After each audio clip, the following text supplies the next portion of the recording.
Media మిత్రులందరికీ కూడా నమస్కారం అండి. ఇవాళ రాజమహేంద్రవరంలో మెగా జాబ్ మేళాని ఆర్గనైజ్ చేయడం జరిగింది. ఒక చిన్న పిలుపుతో ఇంతమంది యూత్ యంగ్స్టర్స్ అందరూ కూడా వాళ్ళ మంజీరా కన్వెన్షన్ సెంటర్కి వచ్చి ఇప్పటికీ 3100 అండ్ ఆడ్ రిజిస్ట్రేషన్స్ జరిగినాయి, ఇంకా జరుగుతూ ఉన్నాయి. నాకే చాలా ఆశ్చర్యం అనిపిస్తూ ఉంది. ఇవాళ ఈ యొక్క ప్రొసీజర్ తీసుకున్నది కూడా ఏదో వన్ టైం జాబ్ మేళా పెట్టడం కాదు, దీన్ని ఒక ఛాలెంజ్ కింద తీసుకుని ఇక్కడ వచ్చిన పిల్లలు ఎవరైతే ఇవాళ ఆఫర్ లెటర్స్ వస్తున్నాయో, ఈ ఆఫర్ లెటర్స్ వచ్చిన వాళ్ళని వీళ్ళందరికీ కూడా 1 ఇయర్ తర్వాత ఎవ్రీ 3 months కూడా టీం మానిటర్ చేస్తుంది. మానిటర్ చేసి ఎంతమందికి జాబ్స్ కన్సాలిడేట్ అయినాయి, వాళ్ళ సాటిస్ఫాక్షన్ లెవెల్స్ ఏ రకంగా ఉన్నాయి, వాళ్ళకి ఏమి ఇబ్బందులు ఉన్నాయి, ఇవన్నీ కూడా పూర్తి స్థాయిగా మానిటర్ చేస్తాం. మానిటర్ చేసి 1 ఇయర్ తర్వాత ఇప్పుడు ఫర్ ఇన్స్టెన్స్ ఒక 1000 జాబ్లు ఇచ్చామనుకోండి, 1 ఇయర్ తర్వాత ఒక 60 to 70% 600 నుంచి 700 జాబ్లు కన్సాలిడేట్ అయితే ఈ యొక్క జాబ్ మేళాకి ఒక శాంటిటీ ఉంటుంది. సో అదే తరహాలో ఇవాళ ఛాలెంజ్ కింద తీసుకుని హెచ్ఆర్స్ తో వీళ్ళందరితో కూడా పర్సనల్ గా ఒక 3 months నుంచి ఎక్సర్సైజ్ చేసాము. ఢిల్లీ లెవెల్లో, బెంగళూరు లెవెల్లో, హైదరాబాద్ లెవెల్లో ఉన్న పరిచయాలన్నీ కూడా ఉపయోగం పెట్టుకుని ఇవాళ వీళ్ళందరినీ కూడా ఇన్వైట్ చేసి ఒక పెద్ద ఎత్తున కార్యక్రమం చేయడం కూడా జరిగింది. ఇవాళ నాకు చాలా ఆనందంగా ఉంది. అంటే దీన్ని ఏదో ఇక్కడతో ఆపకుండా వీళ్ళు అందరికీ కూడా ఉద్యోగ అవకాశాలు కల్పిస్తూ ఎవరికైతే జాబ్స్ రాలేదో వాళ్ళకి ఏమేమి కార్యక్రమాలు చేయాలో కూడా ఇక్కడ ఉన్న టీమ్స్ గైడ్ చేస్తూ ఉంటారు. సో ఖచ్చితంగా రాజమండ్రిలో ఇంత రెస్పాన్స్ వచ్చిందంటే నాకే ఆశ్చర్యం అనిపిస్తూ ఉంది. ఎందుకంటే గడిచిన 2 సంవత్సరాల్లో కూడా చూస్తే ఈ ప్రభుత్వం వచ్చిన తర్వాత అసలు ఈ ప్రభుత్వం ఏం చేశారని నేను అడుగుతా ఉన్నా. ఇప్పుడు మా గవర్నమెంట్ టైంలో 2.5 years కరోనాతో పోయింది. మేము ఏం చేసినా 2.5 సంవత్సరాలు చేయాలి. ఆ లాస్ట్ 6 months ఎలక్షన్ ఇయర్ అవుతుంది. అయినప్పటికీ కూడా జగన్ అన్న చేసిన కార్యక్రమం ఏంట్రా అంటే, ఆంధ్రప్రదేశ్ స్ట్రెంగ్త్ ఏంటి, కోస్టల్ ఏరియా. ఆ కోస్టల్ ఏరియాలో మాక్సిమం పోర్ట్స్ ఎన్ని తీసుకురావాలో పోర్ట్స్ ని తీసుకొస్తూ, ఇంకో పక్కన ఫిషింగ్ హార్బర్స్ తీసుకొస్తూ మన స్ట్రెంగ్త్ అది. ఆ స్ట్రెంగ్త్ ని యాక్సిలరేట్ చేస్తూ ఆ గ్రోత్ ఇంజన్ ని ఇంకా ముందుకు తీసుకెళ్లే కార్యక్రమం జగన్ గారు చేశారు. ఇవాళ కూడా ఈ కూటమి ప్రభుత్వం వచ్చిన తర్వాత వాళ్ళు చేసే కార్యక్రమం ఏంటండి, ఒక సెంట్రలైజ్డ్ గా అమరావతి అనే ఒక క్యాపిటల్ ప్రాంతం తీసుకుని వీళ్ళు ఇన్ని సంవత్సరాల్లో చేసిన కార్యక్రమం ఇన్ని సంవత్సరాల్లో చేసిన కార్యక్రమం ఏం లేదు. నాకు ఎంత ఆశ్చర్యం అనిపిస్తా ఉందో. మళ్ళీ ల్యాండ్ పూలింగ్ అని మళ్ళీ తీసుకుని చేస్తా ఉన్నారు. నేను ఇవాళ ఒక్కటే అంశం చెప్తా ఉన్నా, అసలు నిరుద్యోగులు ఇంతమంది రాజమండ్రి ప్రాంతంలో ఉన్నారని అంటే అసలు ఈ కూటమి ప్రభుత్వం ఏం చేస్తా ఉందనేది ఒకసారి ఆలోచన చేయమని కోరుతా ఉన్నా. మరి ఇవాళ ప్రజలందరినీ కూడా ఈ కూటమి ప్రభుత్వం నట్టేటి ముంచుతా ఉంది. ఇవాళ నేను ఒక్కటే అంశం చెప్తున్నా, ఇక్కడ ఉన్న పిల్లలందరికీ కూడా ఉద్యోగ ఉపాధి అవకాశాలు కల్పించే కార్యక్రమం చేస్తాము. రేపు నెక్స్ట్ కూడా బ్యాంక్స్ లోన్ వేళ కూడా ఆర్గనైజ్ చేస్తాము. ఆర్గనైజ్ చేసి పెద్ద ఎత్తున ఆంటర్ప్రెనర్స్ కింద కూడా తయారు చేసే కార్యక్రమం కూడా చేపట్టబోతామని కూడా తెలియపరుస్తూ, మరి ఇవాళ ఇంతమంది స్టూడెంట్స్ వచ్చారని అంటే, నిజంగా నా పైన నమ్మకం పెట్టి వచ్చారని అంటే ఐఎమ్ సో గ్లాడ్. నేను ఖచ్చితంగా ఆ నమ్మకాన్ని ఒమ్ము చేయకుండా ఇంకా ఈ యూత్ కి ఇంకా మంచి చేసే కార్యక్రమం భవిష్యత్తులో చేస్తానని కూడా ఈ సందర్భంగా తెలియదు.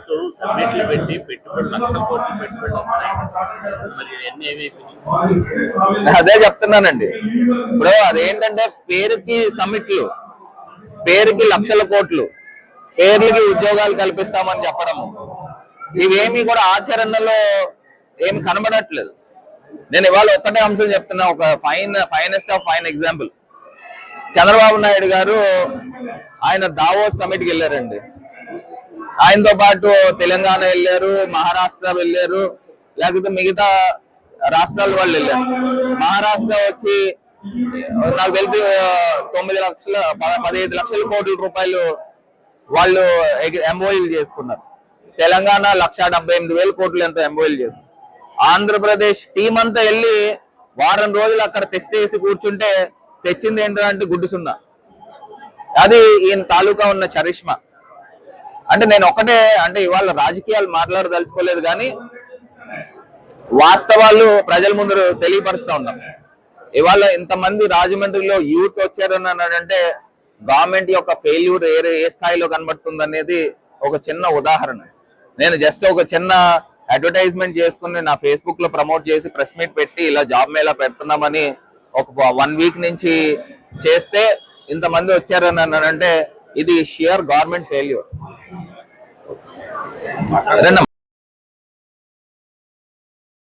ఎంపీ గారైన మార్గాని భరత్ గారి ఆధ్వర్యంలో రాజమహేంద్రవరంలో మరి ఇంత అంగరంగ వైభవంగా ప్రారంభమైందంటే ఖచ్చితంగా ఈ రోజు ప్రభుత్వ ఫెయిల్యూర్ అన్నది ఖచ్చితంగా మన కళ్ళ ముందు కనపడుతుంది. ఎందుకంటే మరి చంద్రబాబు నాయుడు గారు వస్తే జాబులు వస్తాయి, బాబు వస్తే జాబ్ వస్తుంది అన్నది అందరి నోట్లో విన్నాం. కానీ ఏంటంటే బాబు గారు వస్తే ఉన్న జాబులు కాస్త పోయినాయి అన్న విషయం కళ్ళ ముందు కనపడతాయి.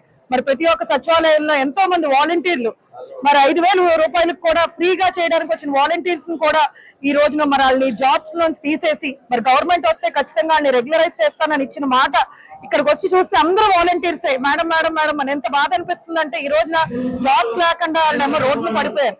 ఈ రోజు మార్గాని భరత్ గారు మరి అన్ని ఎంఎన్సీ కంపెనీస్ తో ఆయన టైఅప్ అయి ఖచ్చితంగా ఈ రోజు రాజమహేంద్రవరంలో ఉన్న చుట్టుపక్కల ప్రజలు ఎక్కడూ కూడా ఇబ్బంది పడకూడదు, యూత్ ప్రత్యేకంగా, ఎందుకంటే వాళ్ళల్లో ఉన్న టాలెంట్ ఈ రోజున బయటికి తీయాలని ఈ రోజు ఇన్ని ఎంఎన్సీలు తీసుకొచ్చిన ఆయన్ని మరి ప్రత్యేకంగా అభినందిస్తూ ఖచ్చితంగా ఈ రోజు వచ్చిన యూత్ అందరికీ కూడా మంచి మంచి ఉద్యోగాలు రావాలని వాళ్ళ లైఫ్ లో బాగా సెటిల్ అవ్వాలని కోరుకుంటూ మరి ఒక్కసారి చంద్రబాబు నాయుడు గారు ఇంతమంది మరి రాజమండ్రి చుట్టుపక్కల ప్రాంతాల్లో జస్ట్ ఒక కాల్కి వచ్చారు అంటే మరి రాష్ట్రంలో ఎంత మంది నిరుద్యోగ భృతి ఉందో ఖచ్చితంగా ఈ రోజు యూత్ మరి ఉద్ధరిస్తానని చెప్పి ఇచ్చిన మాటలో మరి మీరు ఎక్కడ పక్కన పెట్టేశారు. అదే విధంగా మహిళలకి 1,500 రూపాయలు వేస్తాము నిరుద్యోగ కింద అని చెప్పి 18 ఏళ్లు నిండిన మహిళలకి ఏదంటే 1,500 రూపాయలు ఎక్కడ వేశారు? సో ఈ రకంగా ప్రశ్నిస్తూ పోతే మీరు ఏమీ చేయలేదని కళ్ళ ముందు కనపడుతుంది. ఖచ్చితంగా ఇప్పటికైనా ప్రభుత్వం యూత్ మీద అదే విధంగా మహిళల మీద ఖచ్చితంగా కాన్సన్ట్రేట్ చేయాలి, వాళ్ళందరినీ అప్లిఫ్ట్మెంట్ చేయాలని కోరుకుంటున్నాం. నా పేరు మాధుశ్రీ. నేను జిఎన్ఎం నర్సింగ్ చేస్తున్నాను, ఇంకా చదువుతున్నాను. మాజీ ఎంపీ భరత్ గారు ఇది పెట్టడం చాలా హ్యాపీగా ఉంది. నేను చదువుతూ ఉండగానే నాకు జాబ్ వచ్చింది, ఆఫర్ లెటర్ అనేది ఇచ్చారు, మంచిగా ఇంటర్వ్యూ చేశారు. అలానే thank you so much for మాజీ ఎంపీ భరత్ గారు. చాలా హ్యాపీగా ఫీల్ అవుతున్నా, మా పేరెంట్స్ కూడా చాలా హ్యాపీగా ఫీల్ అవుతున్నారు. Thank you so much. Siri Prasanna sir, Rajahmundry. MBA complete అయింది సార్, ఫ్రెషర్ 2025లోనే అయ్యింది. ఇది జాబ్ మేళా గురించి సార్ పోస్ట్ చేశారు సోషల్ మీడియాలో, అది చూసి రిజిస్టర్ అయ్యాం సార్. మళ్ళీ ఇక్కడికి వచ్చిన తర్వాత రిజిస్ట్రేషన్ అవి ఇలా వెంటనే ఎంబీఏ అవ్వగానే ఆపర్చునిటీస్ రావడం మాకు ఇదంతా ఒక కొత్త ఎక్స్పీరియన్స్లా ఉంది సార్. మాకు చాలా మంచి ఎక్స్పీరియన్స్ వచ్చింది దీనివల్ల. సార్ మా స్కిల్స్ అని ఎలా ఎగ్జిబిట్ చేయాలి చాలా వరకు మాకు ఒక ట్రైనింగ్లా అనిపించింది. ఇది జాబ్ రావడం రావకపోవడం పక్కన పెడితే ఇన్ని అవకాశాలు కనిపించారు భరత్ సార్, ఆయనకి చాలా thank you.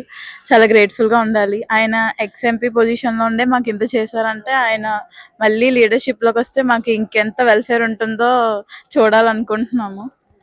Thank you sir.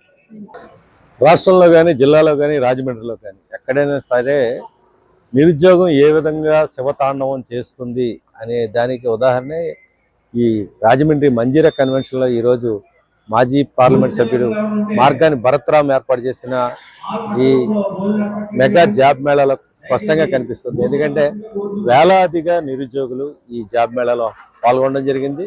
కొద్ది రోజుల క్రితమే వీళ్ళంతా కూడా సోషల్ మీడియాలో చూసి ఆన్లైన్ రిజిస్ట్రేషన్ చేసుకున్నారు, స్పాట్ రిజిస్ట్రేషన్ కూడా ఇక్కడికి వచ్చేసుకున్నారు. అనేక ఎంఎన్సీ కంపెనీలు, దేశవ్యాప్తంగా ఉన్న కంపెనీలన్నీ కూడా ఇక్కడికి రావడం, ఈ కన్వెన్షన్లో అర్హత ఉన్న వారిని ఆఫర్ లెటర్స్ ఇచ్చి వాళ్ళు తీసుకోవడం జరిగింది. ఈ జాబ్ మేళాలో చాలామంది కొత్త యువత, అంటే ఇంకా చదువులు పూర్తి కాని వాళ్ళు, చదువు పూర్తయిన వాళ్ళు కూడా సెలెక్ట్ అవ్వడం చాలా విశేషంగా చెప్పుకోవచ్చు. చాలా హ్యాపీ ఫీల్ అవుతున్నారు వీళ్ళంతా. అదేవిధంగా వీళ్ళ తల్లిదండ్రులు ఇంకా హ్యాపీ ఫీల్ అవుతున్నారు. పిల్లలకి వెంటనే ఆఫర్ లెటర్ రావడం, కొంతమందికి అయితే ఈ ప్రాంతంలోనే ఉద్యోగాలు దొరకడం, వీరంతా చాలా సంతోషం వ్యక్తం చేస్తారు. ఈ తరహా కార్యక్రమాలు రాజకీయ నాయకులు ఏర్పాటు చేయడం చాలా మంచి విషయం అని చెప్తున్నారు. మరోపక్క రాజకీయాల్లో కూడా కొంత మార్పు రావాల్సిన అవసరం ఉంది. ఎంతసేపు విమర్శలు, ఆరోపణలు, ఈ తరహా పాలిటిక్స్ నుంచి ఏదో ఒక ఇన్నోవేటివ్ కార్యక్రమంగా ప్రజలకు ఉపయోగపడే కార్యక్రమాలను తీసుకువెళ్ళాలి, దాంట్లో పోటీ పడాలి అనే తరహాలో కొత్త రాజకీయ కోణం నుంచి దీన్ని చూడాల్సిన అవసరం ఉంది. ఈ తరహా కార్యక్రమాల ద్వారా రాష్ట్రంలో కావచ్చు, దేశంలో కావచ్చు, రాజమండ్రిలో కావచ్చు, జిల్లాలో కావచ్చు, ఎక్కడైనా సరే ఇప్పుడు కేవలం విమర్శలు, ఆరోపణలు, మీరు గతంలో ఎలా చేశారు, మీరు ఇప్పుడు ఎలా చేస్తున్నారంటూ ఒకళ్ళు విమర్శించుకోవడం వల్ల ప్రజల్లో రాజకీయాలు అంటేనే ఒక ఏహ్య భావం కలిగే పరిస్థితులు ఉన్నాయి. వాటి నుంచి దూరంగా కొంత డిఫరెంట్గా ఈ కార్యక్రమాన్ని మాజీ ఎంపీ రూపొందించడం, 10 మందికి ఉపయోగపడే కార్యక్రమాన్ని, పెద్ద ఎత్తున 1000 మందికి ఉపయోగపడే కార్యక్రమాన్ని ఆయన శ్రీకారం చుట్టడం ఒక తరహా కొత్త రాజకీయ ఒరవడికి శ్రీకారం చుట్టినట్టుగా భావించవచ్చు. ఈ తరహా రాజకీయాన్ని అన్ని రాజకీయ పార్టీలు అనుసరిస్తే కనుక ప్రజలకు ఎంతో కొంత మేలు చేసిన వాళ్ళు అవుతారు, రాజకీయాల పట్ల యువతలో ఆసక్తి పెంచిన వాళ్ళు అవుతారు. ఇది ఈస్ట్ న్యూస్ కోసం కెమెరా పర్సన్ రాంబాబుతో రామనారాయణ.